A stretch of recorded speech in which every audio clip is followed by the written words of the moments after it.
Netflix recently announced that a television adaptation of the highly successful video game and novel franchise The Witcher was finally in the works. So naturally, fans have been buzzing with thoughts and speculations as to what exactly the show will entail. And it's been confirmed. Henry Cavil will be playing the lead role of Geralt, not Mads Mikklesen or Viggo Mortensen. Lots of opinions out there on the interwebs about that one. So today we're counting down our picks for the top 10 Witcher fan theories pertaining to the show. While not a whole lot of details have been released about the upcoming series yet, many of these theories are bound to change over time, be improved, or flat out be debunked. So keep that in mind. By the time that you watch this, there might have already been some fluctuations. So with that in mind, let's jump into our list of the top 10 Witcher fan theories.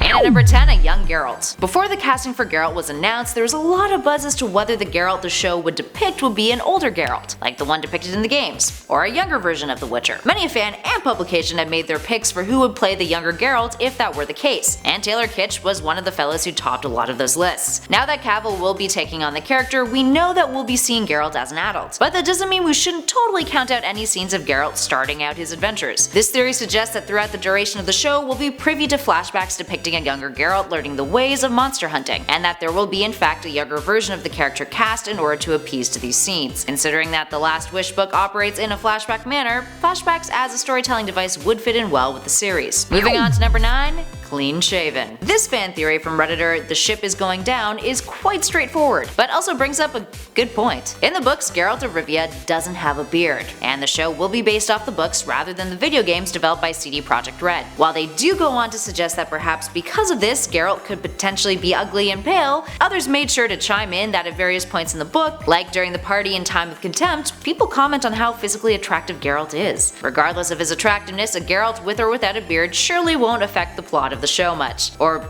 the character's development, but rather likely appease more to fans of the video game series who aren't familiar with The Witcher in the novels. Up next, number 8, the eye scar. In what feels kind of like a regurgitation of our last number, another widely debated speculation is whether or not Geralt will have his eye scar in the series. Now, compared to the beard, the scar is a little bit more important. Scars have stories behind them. Many people believe that the scar, which did not appear in the books, will be in the show, mainly because it's an iconic feature of Geralt's that the video game series established. Now, according to the games in The Witcher 3, Geralt tells Ciri that he got it from the cockatrice of Spala, but never really dives into detail about it further. It could be a nice touch to include in the show though, and in Geralt's backstory too. Up next at 7, Geralt meets Yennefer. One theory suggests that the first meeting between Geralt and Yennefer won't occur on screen or in a flashback. Rather, the two will already be acquainted in the show when it begins, and perhaps later on down the line we'll get more of an explanation about it if that flashback theory pans out. Or even if it doesn't, I suppose. That being said, Yennefer is arguably one of the most important characters to the series, and their meeting occurs when one of Geralt's friends makes an ass of himself and he needs the Enchantress to save him. As a form of payment, Yennefer enchants Geralt, who then goes around on a rampage in the city, punishing everyone who has ever wronged her, which could be pretty entertaining, no? Up next, number 6, The Last Wish. When it comes to determining what the narrative of the Witcher series could be, fans have turned to the books that the show will be based off of to look for clues. Now, one of the books, The Last Wish, contains 6 stories interspersed with an overall narrative threading throughout. Geralt, after being injured in a battle, rests inside of a temple, and each story is a flashback to recent events leading up to it. The frame story, The Voice of Reason, is intercut with stories titled The Witcher, A Grain of Truth, The Lesser Evil, A Question of Price, The Edge of the World, and The Last Wish, all of which contain key characters in the series, including Yennefer, who we know is definitely in the show. So, Witcher fans, what are your thoughts? What components from these stories do you think will make it into the show? Do you think the season will be broken down like that book? Give us a shout in those comments below and let us know your bets. Side note, many people think that The Last Wish won't get all that much emphasis as it does in the games. According to some, it's overrated, even though that wish at the end is kind of fundamental to the series. And at 5, Trial of Grasses. Many believe that the show will feature a glimpse, if not a whole plot point, in which we see the Trial of Grasses, the painful trial that a young Witcher must undergo in order to become a full-fledged Witcher. Essentially, the young Witcher must consume a cocktail of alchemical ingredients that are called the Grasses, which change their physiology, giving them incredibly fast reflexes, their cat-like eyes, and other physical enhancements. This is also the reason reason why Geralt's hair is white, having turned that color thanks to his trial. According to legend, only 3 individuals of 10 have survived the trial, since the school's mages who guarded the formula have all been killed, meaning the knowledge in which to create a witcher is now lost. Moving on to number 4, Dandelion. While it's yet to be confirmed, many a fan believe that the character Dandelion, aka Julian Alfred Pankratz, will be in the Netflix show. Described as a poet, bard, minstrel, and buddy of Geralt's, he's comic relief, and the closest thing that Geralt has to a best friend, not counting his horse, or rather horses, Roach. That friend who makes an ass out of himself that we mentioned earlier? Yeah, that's Dandelion. Considering Geralt's general demeanor, Dandelion could help alleviate some aspects of the show. He has a bit of a reputation as a womanizer, who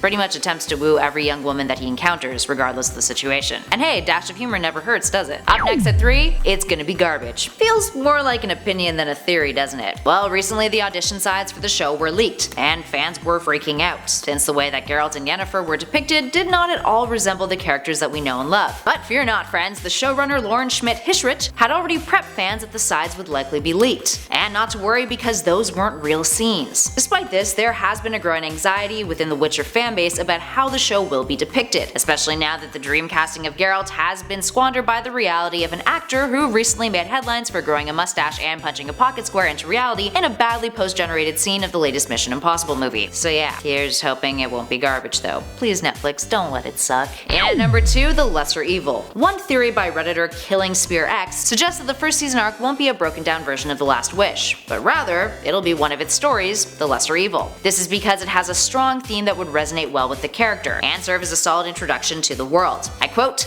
"The Lesser Evil doesn't only contain an interesting story, but it introduces the audience to one of the main themes in the series, which is choosing between two evils. We get to see both sides of the conflict, Renfri and the Wizard, and how Witchers choose to remain neutral and not middle in issues that are not theirs. But then Geralt is faced with a situation where he is forced to choose, so he chooses between two evils, the evil that he thinks is the better option." And finally, in at number 1, the show's structure. So far we've talked quite a bit about the possible storylines that may appear in The Witcher, but this overall theory and discussion on Reddit, started by redditor Gravemaster7, aims to figure out at what points will be good season premieres and finales, and what characters will be expanded upon or reduced for the sake of the live-action adaptation. What opinions have been flying around? Well, some believe that the arc of the first season will be centered around Ciri with a couple of contracts squeezed in between. Others think that Geralt won't be taking on other outside contracts outside of the main plot for the first season. Overall though, it's generally accepted that the season will likely be adapting a short story per episode. Yet again, on the flip side of that, some have speculated that the first 2 books will be condensed into 8 episodes for the first season, under the concept of less episodes, higher quality, less of an episodic feel. Now, while the latter hasn't been confirmed by any means, some fans have speculated as much, since the show is looking to cast Ciri, who doesn't appear in The Last Wish. Alright, there we have it, friends. How many of these theories do you think will pan out? How many do you think are complete poop? Give us your thoughts in those comments below. Dug the video? Spread the love! Hit that like button and subscribe to Top 10 Gaming for more video game videos. From lists to theories to verses to news and so much more. In the meantime though, thanks for watching everybody. I'll catch you all in the next video.